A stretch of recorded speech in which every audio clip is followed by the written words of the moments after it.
Hello दोस्तों, स्वागत है आपका द यंग स्कॉलर्स विजन्स के ऑनलाइन प्लेटफॉर्म में। उम्मीद करता हूं कि आप सभी लोग स्वस्थ होंगे और अच्छे से होंगे। आज हम आपके सामने प्राचीन भारत के इतिहास की चौथी श्रृंखला के साथ उपस्थित हैं और आज हम पढ़ेंगे मौर्योत्तर काल। पिछले वीडियो में हमने देखा था कैसे मौर्य साम्राज्य के अंतिम शासक बृहद्रथ की हत्या करके पुष्यमित्र शुंग ने एक नए राजवंश की स्थापना की। आज हम पढ़ेंगे उसी नए राजवंश के बारे में, क्योंकि इतिहास सिर्फ मौर्य सम्राटों की समाप्ति नहीं है, बल्कि उसके बाद शुरू होने वाली एक नई राजनैतिक उठापटक की गाथा है। ये वो काल है जब भारत में एक सम्राट का साम्राज्य बिखरता है, लेकिन उसी बिखराव में नई शक्तियाँ उभर कर सामने आती हैं।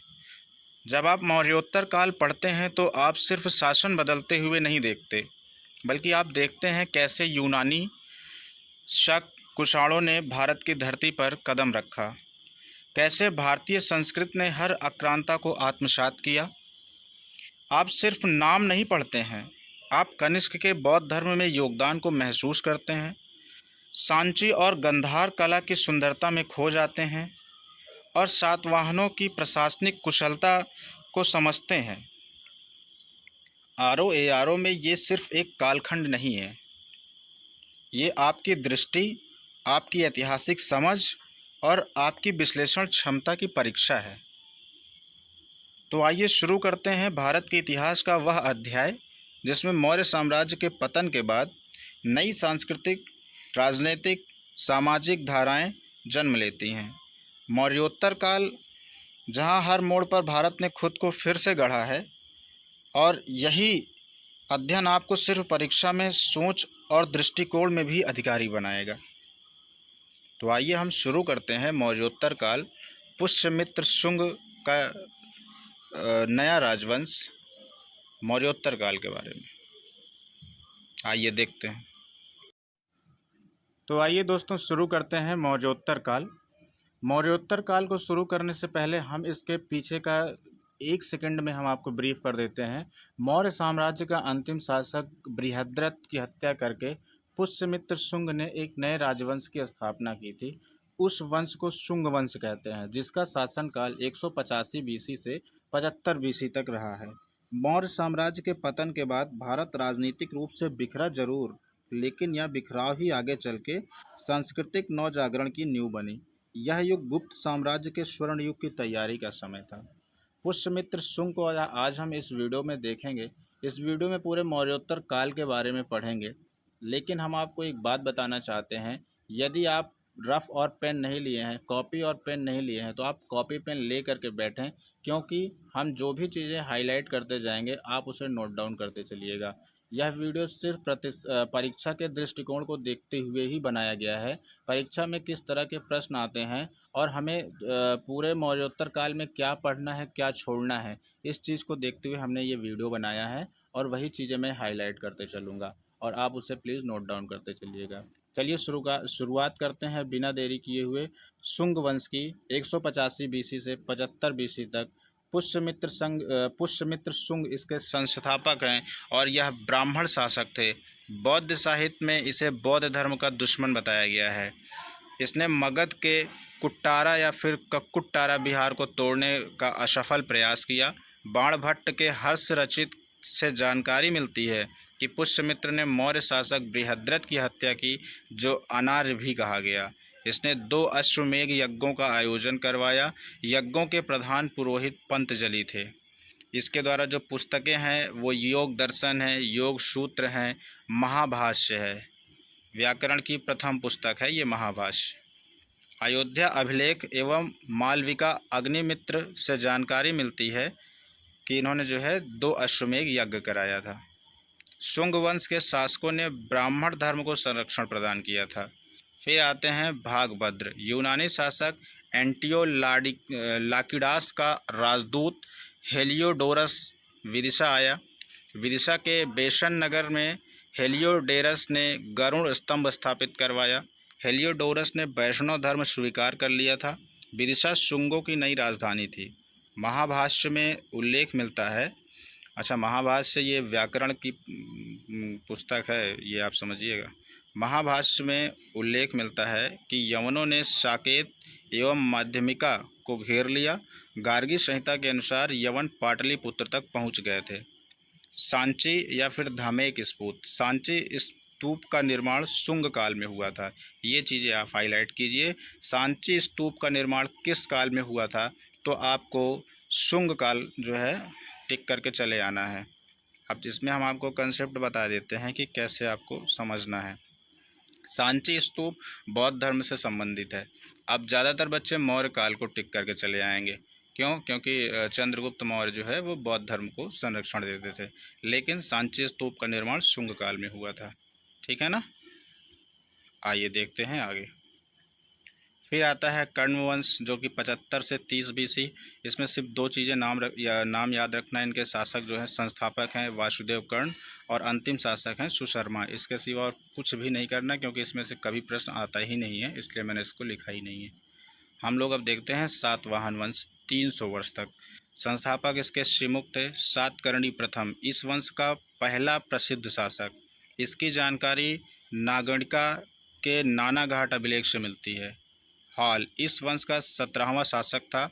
यह विद्वान शासक था। पुस्तक गाथा सप्तशती, जो कि 700 प्रेम कहानियाँ इसमें लिखी गई हैं। दरबारी विद्वान पुस्तक। अब सर्ववर्मन कांत्र विषय व्याकरण गुप्त बृहत कथा। हाल के सेनापति विजयालय ने श्रीलंका पर आक्रमण किया एवं हाल ने श्रीलंका की राजकुमारी लीलावती से विवाह किया। अब हमें जो पढ़ना है गौतमी पुत्र सातकर्णी के बारे में, यही है इम्पोर्टेंट।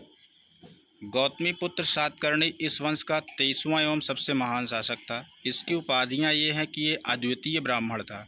आगमन विलय, वेणु कटक, त्रिसमुद्र यपितावाहन। इसने वैदिक गार्ग एवं वर्ण व्यवस्था को पुनः स्थापित किया। इसके घोड़े 3 समुद्र का पानी पीते थे। इसने शक शासक नहपान को पराजित किया एवं उसके सिक्कों पर अपना नाम लिखवाया। इसने नासिक बौद्ध संघ को अजकालीय गांव एवं कार्ले बौद्ध संघ को करजक गांव भेंट दिए। इसने वेणुकटक नामक शहर बसाया। वशिष्ठी पुत्र पुलमावी इस वंश का 24वां शासक था। अब आपको 23वें शासक के बारे में जो है कुछ चीज़ें मैं बता दे रहा हूँ, क्या नोट करना है। जैसे इसने वेणुकटक नामक शहर बनवाया था, ये चीज़ें ध्यान रख लीजिएगा। ठीक है, इसने जो है वेणुकटक नामक शहर बनवाया था। और इसकी जो उपाधियाँ हैं, इस उपाधियों को आप जो है देख लीजिए। बस इससे भी और कुछ नहीं आपको समझना है, इतनी ही चीज़ें इनफ हैं। आइए हम 24वें शासक के बारे में देखते हैं। वशिष्ठिपुत्र पुलमावी इस वंश का 24वां शासक था। इसे पुराणों में पुलोमा कहा गया है। प्रथम शासक जिसके अभिलेख आंध्र प्रदेश से मिलते हैं। अभिलेखों में इसे दक्षिणापथेश्वर कहा गया है। शक शासक रुद्रदामन से 2 बार पराजित हुआ। इसने रुद्रदामन की पुत्री से विवाह किया। इसे नवनगर नामक शहर बसाया। अब इसने कौन सा शहर बसाया था? नवनगर नामक शहर बसाया था। एक पॉइंट इसमें से आपको नोट डाउन कर लेना है। ठीक है, आइए देखते हैं यज्ञश्री सातकर्णी की। इस वंश का अंतिम शासक था। इसके सिक्कों पर जहाज के चित्र मिलते हैं। तो किसके सिक्कों पे आवाज़ आएगा? किसके सिक्कों पे जहाज के चित्र मिलते हैं? सातवाहन वंश में किसके सिक्कों पर जहाज के चित्र मिलते हैं? तो यज्ञश्री सातकर्णी, है ना, यज्ञश्री सातकर्णी के चित्र जो है जहाज के सिक्कों पर मिलते हैं। यज्ञश्री सातकर्णी के सिक्कों पर जहाज के चित्र मिलते हैं। इसे आप नोट डाउन कर लीजिएगा। ये सातवाहन का शासक था। सॉरी,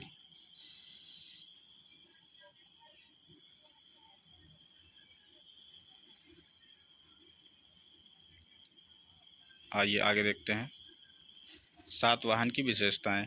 मात्र सत्तात्मक समाज था। माता के आगे, नाम के आगे माता का गोत्र लगाते थे ये लोग। प्राकृत भाषा का प्रचलन था। पुराणों में इन्हें आंध्रभृत्य कहा गया। शीशे पोटीन के सिक्के चलाए। सर्वप्रथम ब्राह्मणों को भूमि का अनुदान दिया। राजधानी इनकी प्रतिष्ठान Paithan. Indo Greek, Indo Greek के बारे में थोड़ा सा दिखाया गया है, इसको आप देख लीजिएगा। इंडो ग्रीक के योगदान हम लोग देख लेते हैं। या ऐसा समझ लीजिए कि इसके संस्थापक जो है डेमेट्रियस हैं, और इनकी राजधानी तक्षशिला थी। दूसरे संस्थापक मेन्नाडार हैं। नागसेन बौद्ध भिक्षु के साथ वार्तालाप करते थे। इनकी पुस्तक जो है मिलिंद पानो, विषय बौद्ध दर्शन। ये चीज़ें देख लीजिएगा, ये इम्पोर्टेंट है। एक सेकंड रुकिए, इसको देखिएगा आप।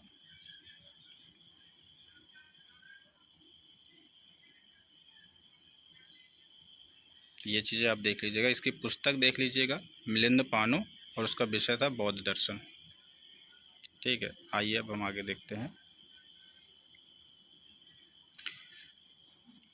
इंडो ग्रीक शासकों का योगदान। लेख युक्त सोने के सिक्के। इंडो ग्रीक ने सोने के सिक्के चलाए। गार्गी संहिता के अनुसार भारत ज्योतिष शास्त्र के लिए यूनान का ऋणी रहेगा। सप्ताह का प्रचलन आरंभ हुआ। सप्ताह का प्रचलन किसके शासनकाल में हुआ? इंडो ग्रीक के शासनकाल में। ये चीज़ आपको ध्यान में रख लेना है। अभी जो संडे मंडे का वीक होता है, ये इंडो ग्रीक के शासनकाल में हुआ है। भारतीय नाटकों पर प्रभाव पड़ा। रंगमंच के पर्दों को यवनिका कहा जाता है। यूनानी भारतीय मसालों से परिचित हुए। काली मिर्च को यवन प्रिय कहा जाता है। फिर आता है अब शक। शक मध्य एशिया की बर्बर जाति थी। यूची कबीले ने इन्हें पराजित किया। चीनी साहित्य में शकों को कई या फिर सई वांग कहा जाता है। भारतीय साहित्य में इन्हें सिथियन कहा जाता है। डेरियस के नक्शा या रुस्तम अभिलेख में शकों का उल्लेख मिलता है। शकों के भारत में केंद्र तक्षशिला, मथुरा, नासिक, उज्जैन। ये चीज़ें हाईलाइट कर रहा हूँ, इसे आप नोट डाउन कर लीजिएगा। शकों के जो है भारत में उल्लेख कहाँ पर हैं? एक सेकंड। शकों के भारत में उल्लेख तक्षशिला, मथुरा, नासिक और उज्जैन। सबसे प्रसिद्ध शासक रुद्रदामन है। इसने वशिष्ठिपुत्र पुलमावी को 2 बार पराजित किया। जूनागढ़ अभिलेख के अनुसार इसने सुदर्शन झील का निर्माण करवाया। तो सुदर्शन झील का निर्माण किसने करवाया और यह किस अभिलेख में लिखा हुआ है? जूनागढ़ अभिलेख में। और उसका निर्माण किसने करवाया? रुद्रदामन ने करवाया। इस चीज़ को मैं हाईलाइट कर रहा हूँ, इसको आप नोट कर लीजिएगा, बहुत ही इम्पोर्टेंट है, बहुत ही इम्पोर्टेंट है ये। ठीक है। शकों ने चांदी के सिक्के बड़ी मात्रा में चलाए। चांदी के सिक्के शकों की विशेषता थी। रुद्र सिंह तृतीय अंतिम शक शासक था। फिर आता है कुषाण। यह मध्य एशिया के यूची कबीले से थे। इनकी शाखा कुई शुआंग थी। कुजुल कफिसस संस्थापक, इससे प्रथम कफिसस भी कहा जाता है। विम कडफिसस, इसे दूसरा कडफिसस कहा जाता है। यह भगवान शिव का अनुयायी था। उपाधि महेश्वर की थी। इसके सिक्कों पर त्रिशूल, नंदी, डमरू के चित्र मिलते हैं। ये चीज़ें देख लीजिएगा। जो कुषाण वंश का शासक है, कुषाण वंश का शासक दूसरा है बिमकडफिसस। बिमकडफिसस के शासनकाल में जो सिक्के चले थे उसमें भगवान शिव के जो है डमरू और त्रिशूल के चित्र अंकन है, और इसकी उपाधि भी जो है महेश्वर की थी। फिर आते हैं हम कनिष्क के बारे में। कनिष्क ने 78 ईसा पूर्व में शकों को पराजित कर दिया एवं शक संवत चलाया। इसकी राजधानियाँ 2 थीं, पेशावर और मथुरा। पाटलिपुत्र पर आक्रमण किया तथा वहां से 3 वस्तुएं प्राप्त की। भगवान बुद्ध का भिक्षा पात्र, एक विशेष मुर्गा जिसको कुक्कुट कहते हैं, फिर तीसरा अश्वघोष पुस्तक। ठीक है, वो बुद्ध चरित्र है। इसका आरंभिक भाग बौद्ध धर्म के एनाइसेक्लोपीडिया कहा जाता है, जिसका सूत्रालंकार, सारी सूत्र प्रकरण और सौंदरानंद। कनिष्क के अन्य दरबारी विद्वान वशोमित्र, नागार्जुन, चरक, सुश्रुत कनिष्क के समकालीन थे। तो कनिष्क के समकालीन जो विद्वान थे उनकी सूची देख लीजिए।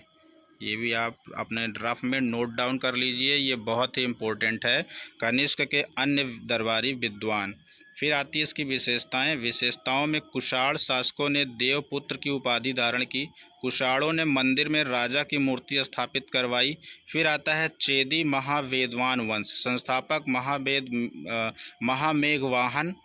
और जिसका उल्लेख जो है हाथी गुम्फा अभिलेख में मिलता है। खारवेल महान शासक ऋषभ देव जी की मूर्ति मगध से लाने में सफल रहा। खारवेल अभिलेख में जैन लोगों को अनेक गांव दान देने का उल्लेख मिलता है।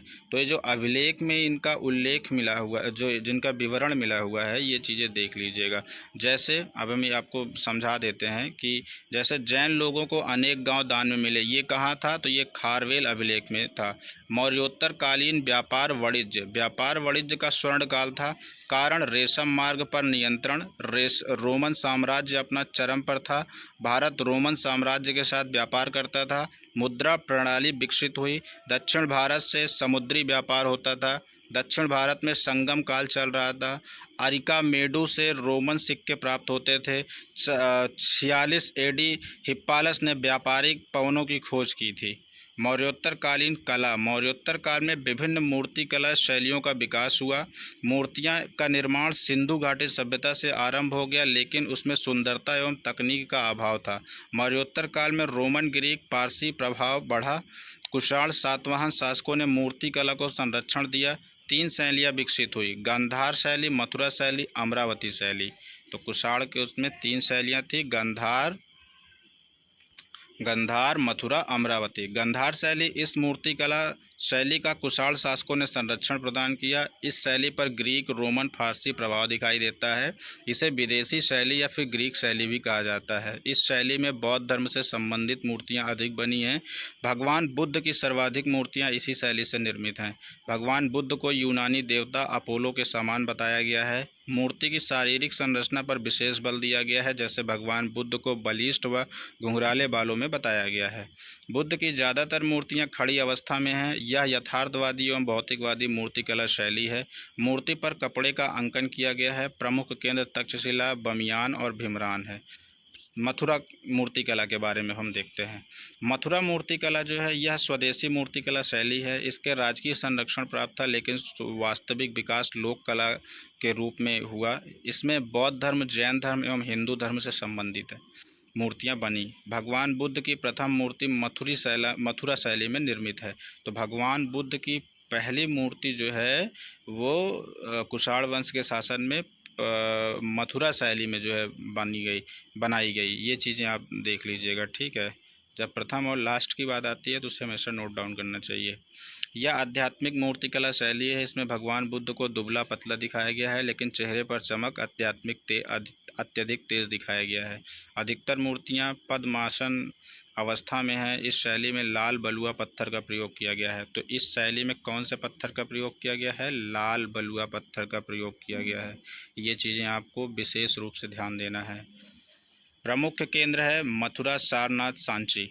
फिर आती है अमरावती शैली। इस शैली को राजकीय संरक्षण प्राप्त था, लेकिन वास्तविक विकास लोक कला के रूप में हुआ। इसमें बौद्ध, हिंदू, जैन एवं गैर धार्मिक मूर्तियों का निर्माण हुआ। सातवाहन शासकों ने संरक्षण दिया। इस शैली में संगमरमर का प्रयोग किया गया। तो अब आपसे पूछ लेगा कि अमरावती शैली में किस पत्थर का प्रयोग किया गया? तो मथुरा में तो जो है लाल बलुआ पत्थर है। अमरावती में क्या है? संगमरमर है। इस शैली में संगमरमर का प्रयोग किया गया। ये चीज़ें आपको नोट डाउन कर लेना है। इस शैली में संगमरमर का प्रयोग किया गया है। प्रमुख केंद्र इसके अमरावती, घंटसाल और नागार्जुन कोंडा है। तो अभी हम लोगों ने जो है मौर्योत्तर काल में पुष्यमित्र शुंग यानी शुंग वंश को देखा, कुषाण वंश को देखा, सातवाहन वंश को देखा। उसमें से हमने जो है उनके आर्ट एंड कल्चर के बारे में पढ़ा, वहाँ की राजनीतिक व्यवस्था के बारे में पढ़ा, और वहाँ पर जो है जो व्यापार वगैरह कैसे होते थे उसके बारे में देखा। लेकिन इन सब चीज़ों को जो हमने देखा उसमें हम जो भी चीज़ें हाईलाइट कराए हैं उसको आप अवश्य जो है बार बार रिपीट करिए, बल्कि इस वीडियो को हमारे 2 से 3 बार देख लीजिए ताकि आपको सारी चीज़ें क्लियर हो जाएं। और मैं इस वीडियो का पूरा PDF अपने टेलीग्राम चैनल पे प्रोवाइड कर दूंगा। आप उस नोट्स को लगभग 3 से 4 बार पढ़ लीजिए, आपको पूरा मौर्योत्तर काल क्लियर हो जाएगा। उसमें से कोई भी चीज़ें नहीं फंसेंगी। जब आप क्वेश्चंस को बनाएंगे तो अच्छे से बना पाएंगे, ठीक है ना। और बाकी यदि आपको हमारा वीडियो पसंद आया हो तो आप इसे लाइक कीजिए, सब्सक्राइब कीजिए और अपने दोस्तों के साथ शेयर कीजिए, ताकि उनको भी जो है जानकारी होती रहे और परीक्षा में अपनी मजबूती वो बनाते रहें। आपको अगर कोई सुझाव देना है तो कमेंट सेक्शन में जा कर के आप हमें कमेंट छोड़ सकते हैं। मिलते हैं हम लोग नेक्स्ट वीडियो में, तब तक के लिए धन्यवाद। पढ़ते रहिए और अपना ख्याल रखिए। जय हिंद।